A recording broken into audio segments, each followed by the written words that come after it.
A very good morning to one and all.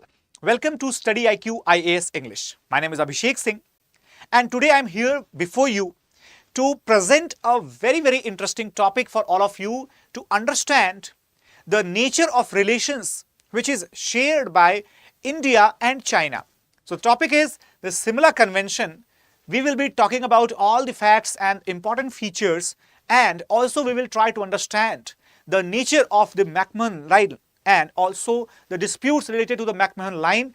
Why is China reluctant and in fact in the mode of denial to accept this line as the default boundary between the two powerful Asian nations?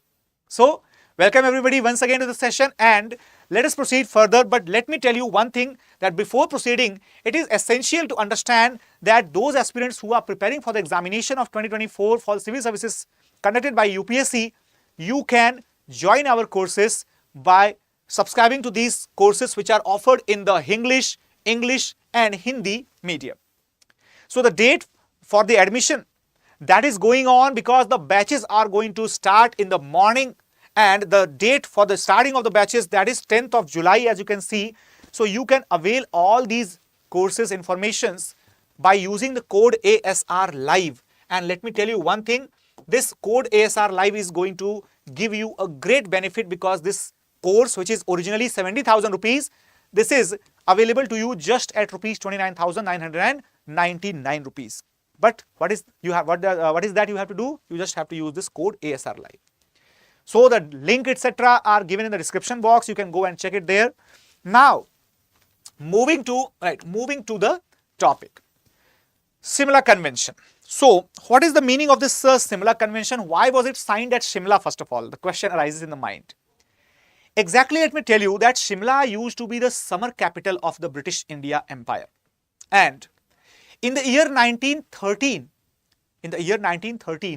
when Tibet declared its independence, and what happened since that time, there was an effort going on between India, that is British India, and Tibet as well as China to demarcate a proper boundary between them.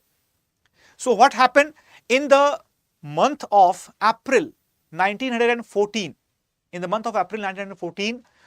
there was a convention ready which was to be signed by the representatives of Tibet, India and China. However, what happened that this convention exactly that took place at Shimla, that was repudiated by China immediately, stating that Tibet holds no authority to enter into any pact or any treaty with India without the acceptance of China. So what is this complicated situation about? Was the Simla Convention a necessary exercise, or was it effective enough to resolve the disputes going on regarding Tibet? We will see all these details in the upcoming slides. So let us move and let us understand the position.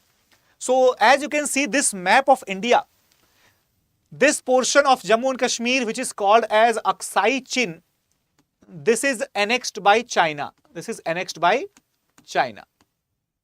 Okay. Now talking about Tibet. So Tibet has been conventionally a largely autonomous region, which is having the boundary shared with almost all the northern and northeastern India, and it is therefore completely restricting the Chinese mainland to share any type of boundary with Indian territories. Technically speaking, since 1720, Tibet was the part of the King Empire of China, also known as the Manchu Kings or simply the King Empire of China.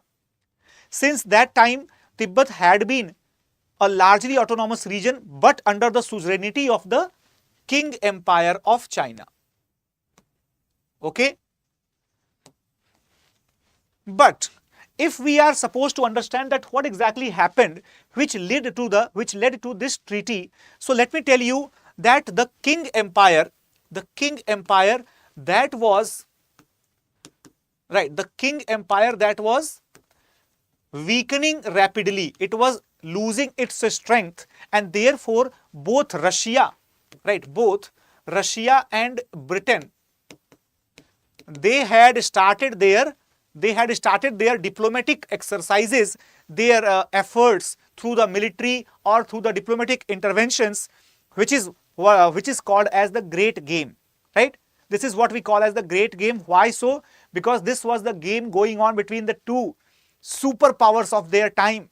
Russia, I would not say it is a superpower, but it was definitely most powerful country apart from Britain. And the Britain was also involved in this because of the huge Indian empire that it was having. So around the time of we will say at the end of the 19th century, around that time, the Great Game was doing big rounds in the global politics. Why? Because let me give you an overview here. So suppose if you are able to see this particular part of India, that is Jammu and Kashmir, you can witness one thing, that this region is consisting of Tibet, okay? This region is consisting of Afghanistan, okay? And here this is the Central Asia, that is the parts of Tajikistan or Uzbekistan, which were under the control of Russia directly, remember that, okay? And here in the southwards of Afghanistan, you will have Persia or Iran. Again, Iran was also sharing the boundary with Russia as well as Britain or the British India that I am going to say, right? So whichever countries that were sharing the boundaries with the British India or with the Russian Empire, both the countries, Russia as well as Britain, they wanted to lend their heavy influence on the politics and the policies of these countries, be it Tibet, be it Afghanistan, be it Iran. So the diplomatic missions, diplomatic games, influences, battles, all these, they created what we call as the Great Game, okay? So this was actually the part of Great Game. I hope you got the basic idea about the meaning of Great Game. Now talking about the British invasion and Lhasa Convention. British invasion, what is that British invasion? So basically Colonel Francis Young Husband, there was a military officer called Colonel Francis Young Husband. Okay, Francis Young Husband.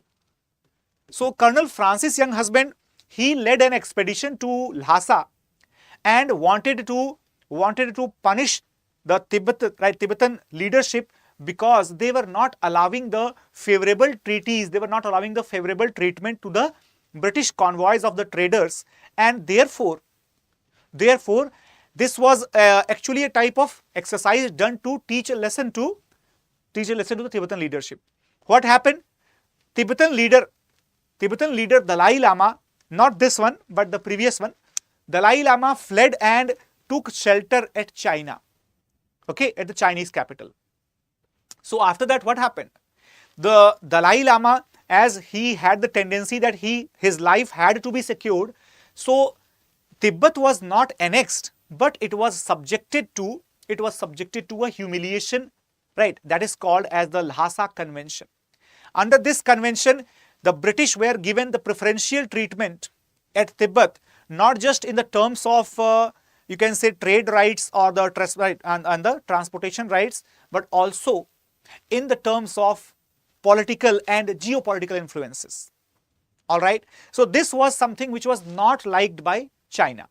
China had resented this because Chinese authorities particularly, they declared that Tibet was and Tibet is the territory under the suzerainty of China. So this is why China and UK both entered into a treaty that is called as Sino-British or Anglo-Chinese Treaty, which took place at Beijing or Peking. This is the old name of Beijing, the capital of China.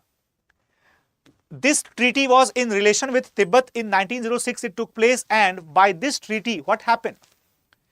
Britain had confirmed that yes, Tibet is the part of China only as the suzerain and autonomous kingdom.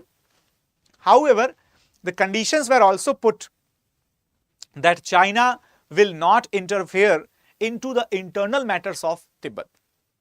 However, what happened? That similar type of treaty that was also signed between Britain and Russia, in which both the countries, they decided that they will not be doing any interventions, any military operations in Tibet in upcoming future. So overall, Tibet was kept as a buffer state between the British Empire and the Russian Empire. Got it? So up to this, everything is clear. After that, what happened? The problem started when China, it led a military expedition to Tibet in the 1910. In 1910. So this military expedition led by China on Tibet, this was violating the Treaty of Peking as done by Britain and China. So what happened? British counterparts, they decided to extend the help to Dalai Lama, and Dalai Lama of that time, he fled and took residence in India. Again at that time he fled from Tibet and took the shelter in India. Got it, everyone? So this incidence, it led to the declaration of Tibetese issues in front of the British court. Now, what happened in China? There will be a revolution, popular revolution or the people's revolution, also known as the Xinhai revolution. Due to that revolution in the year 1912, remember that this revolution took place in 1911-1912, and the result of this revolution, remember that China wanted to punish and trace and punish Dalai Lama. However, before China could do anything, there was the outbreak of this Xinhai revolution, and in that Xinhai revolution, the Qing dynasty, it was trampled. So the result was Tibet, it declared its freedom. And not just that, the people of basically a Qing dynasty, some of them, they tried to intervene into Tibet. However, they were defeated and pushed back, and therefore the Dalai Lama of Tibet started exercising his independent authority. However, the technical position was still the same, that Tibet was an autonomous province under the suzerainty of China. And this same position was maintained by the newly appointed nationalist government in China, also known as the Republic of China. Okay. So this is the complete story up to the year 1914. Now, what will happen in 1914? Basically, in 1914, on 24th of March, there was the beginning of this convention, which would be continuously discussed up to the month of April. However, the final ratification to the Simla Convention, that will be done on the 3rd of July, 1914. Okay, so this will be the date when China and Tibet as well as India, they will be determining their boundaries. In fact, let me tell you that this similar treaty or similar convention attempted to settle the question of Tibet's sovereignty and avoid the further territorial disputes in the region.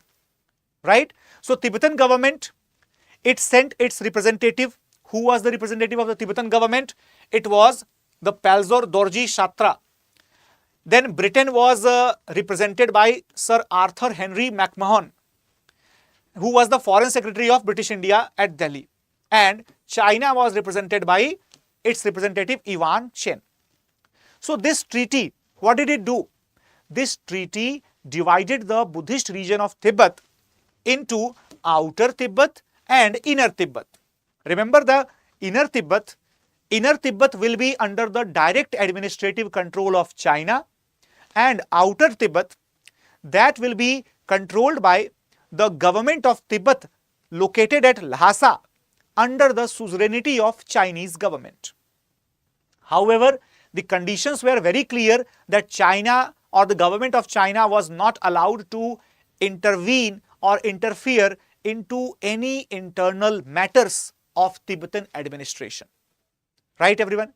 Not just that, the inner Tibet, that was under the direct jurisdiction of the Republic of China, but there was a clear-cut demarcation, there was a clear-cut boundary between the inner Tibet and outer Tibet. And this point of dividing the Tibet into inner and outer, putting the inner Tibet under Chinese sovereignty and outer Tibet as an autonomous state, this point was not reciprocated well by the Chinese representative.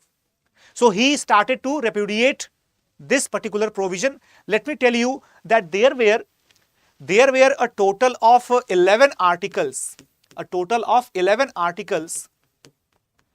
in the treaty that was committed at the Simla Convention.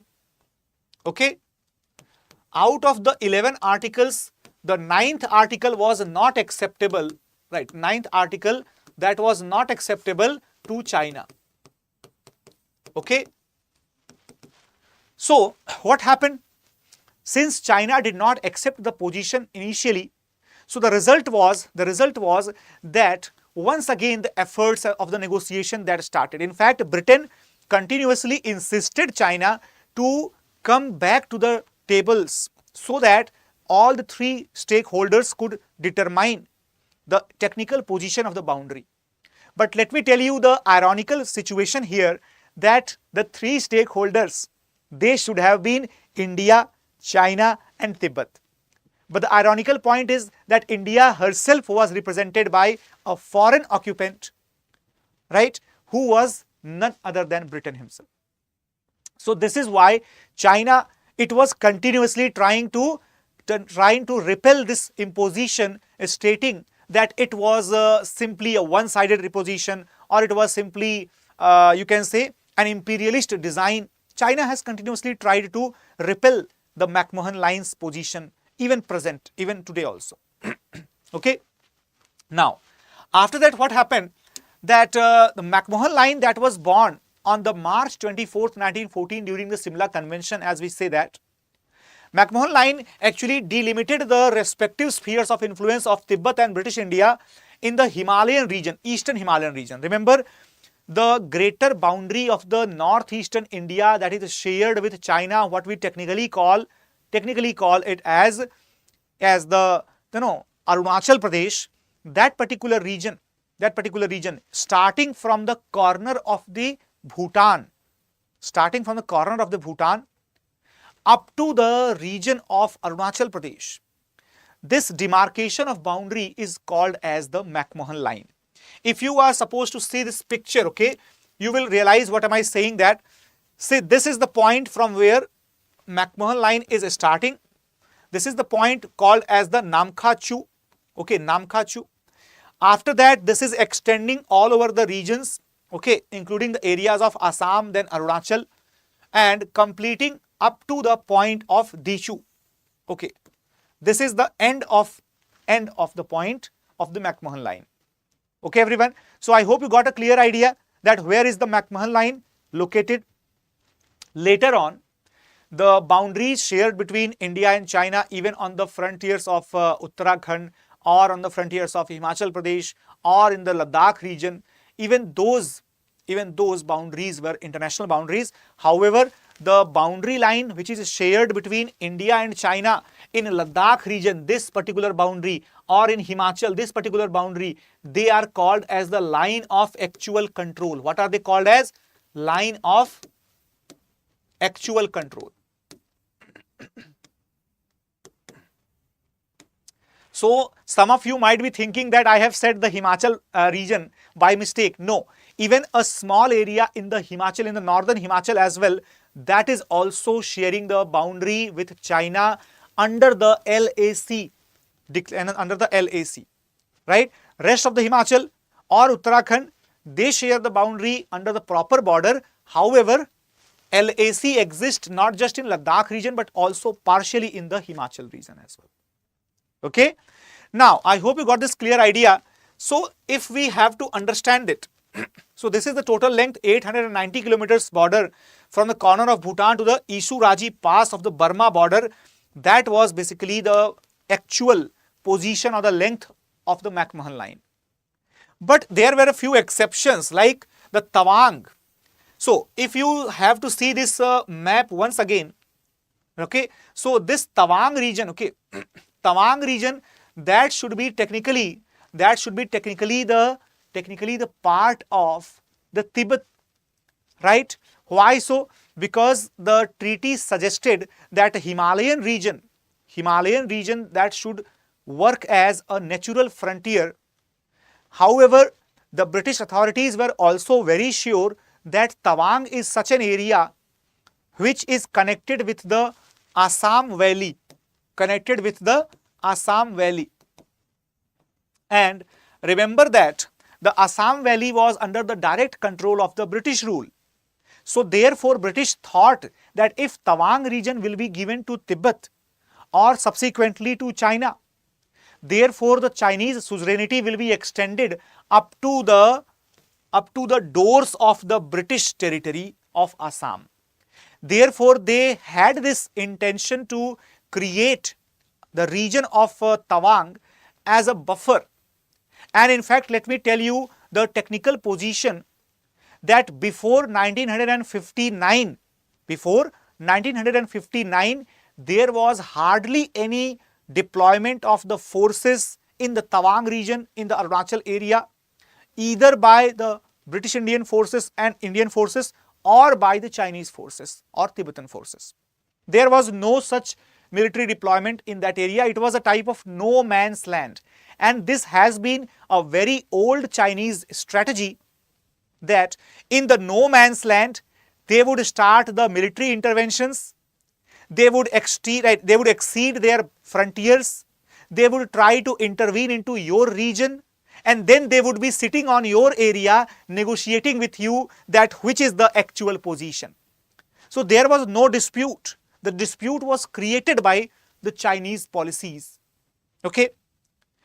Now, if we have understood this entire perspective, then I think it must be clear to all of you, right? It must be clear to all of you that which is the exact reason, which is the exact cause that led to the Chinese dispute with India over the border matters. That is the Simla Convention, because it was accepted by Britain, accepted by India obviously, accepted by Tibet as well, but not accepted by China wholeheartedly, right? Now, so talking about the McMahon line and its aftermath, so while there were the disputes regarding the McMahon line from the very beginning, but when the communist government took power in 1949, they pulled the China out of all international agreements and so-called unequal treaties. The very position of the communist government of China, which is we call as the People's Republic of China, okay, People's Republic of China or PRC.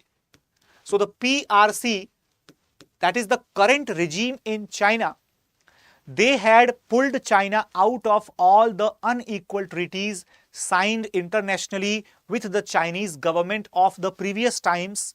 Therefore, for them, the McMahon line is also redundant. It also unacceptable. Got it? But you know it very well that the unilateral changes in the position, they don't lead to any conclusion. Because the government was changed in China. Okay.